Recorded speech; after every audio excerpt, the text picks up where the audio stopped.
2 Samuel 6-ാം അധ്യായം. കർത്താവിൻ്റെ പേടകം. ദാവീദ് വീണ്ടും ഇസ്രായേലിലെ സമർത്ഥരായ 30,000 യോദ്ധാക്കളെ ഒരുമിച്ച് കൂട്ടി.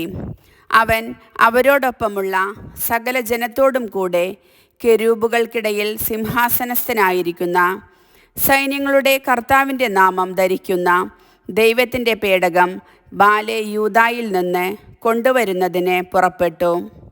അവർ ദൈവത്തിൻ്റെ പേടകം ഒരു പുതിയ കാളവണ്ടിയിൽ കയറ്റി മലയിലുള്ള അബിനാദാബിൻ്റെ വീട്ടിൽ നിന്ന് കൊണ്ടുവന്നു.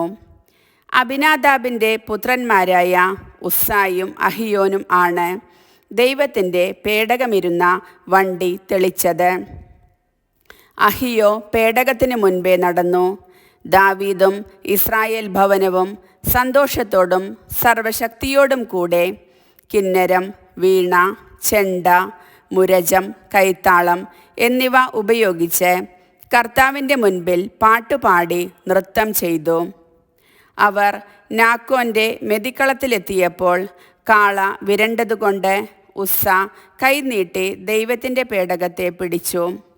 കർത്താവിൻ്റെ കോപം ഉസ്സായ്ക്കെതിരെ ജ്വലിച്ചു. അനാദരമായി പേടകത്തിനു നേരെ കൈ നീട്ടിയതുകൊണ്ട് ദൈവം അവനെ കൊന്നുകളഞ്ഞു. അവൻ ദൈവത്തിൻ്റെ പേടകത്തിനരികെ മരിച്ചു വീണു. കർത്താവ് ക്രുദ്ധനായി ഉസ്സായെ കൊന്നതു നിമിത്തം ദാവീദ് കോപിച്ചു. ആ സ്ഥലത്തിന് ഇന്നുവരെ പേരസ് ഉസ്സ എന്ന് പേർ വിളിക്കുന്നു. അന്ന് ദാവീദിന് കർത്താവിനോട് ഭയം തോന്നി. കർത്താവിൻ്റെ പേടകം എൻ്റെ അടുത്ത് കൊണ്ടുവന്നാൽ എന്തു സംഭവിക്കും എന്ന് അവൻ ചിന്തിച്ചു. പേടകം ദാവീദിൻ്റെ നഗരത്തിലേക്ക് കൊണ്ടുവരാൻ അവന് മനസ്സു വന്നില്ല. ദാവീദ് അത് ഹിത്യനായ ഓബദ് ഏദോമിൻ്റെ വീട്ടിൽ സ്ഥാപിച്ചു. കർത്താവിൻ്റെ പേടകം അവിടെ 3 മാസം ഇരുന്നു. കർത്താവ് ഓബദ് ഏദോമിനെയും കുടുംബത്തെയും അനുഗ്രഹിച്ചു. ദൈവത്തിൻ്റെ പേടകം നിമിത്തം കർത്താവ് ഓബദ് ഏദോമിൻ്റെ കുടുംബത്തെയും അവനുള്ള സകലത്തെയും അനുഗ്രഹിച്ചു എന്ന് ദാവീദ് അറിഞ്ഞു. അതുകൊണ്ട് ദാവീദ് ദൈവത്തിൻ്റെ പേടകം അവിടെ നിന്ന് ദാവീദിൻ്റെ നഗരത്തിലേക്ക് സന്തോഷപൂർവ്വം കൊണ്ടുവന്നു. കർത്താവിൻ്റെ പേടകം വഹിച്ചിരുന്നവർ 6 ചുവട് നടന്നപ്പോൾ അവൻ ഒരു കാളയെയും തടിച്ച കിടാവിനെയും ബലി കഴിച്ചു.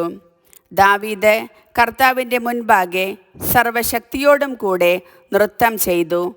ചണനൂൽ കൊണ്ടുള്ള ഒരു അരക്കച്ച മാത്രമേ അവൻ ധരിച്ചിരുന്നുള്ളൂ.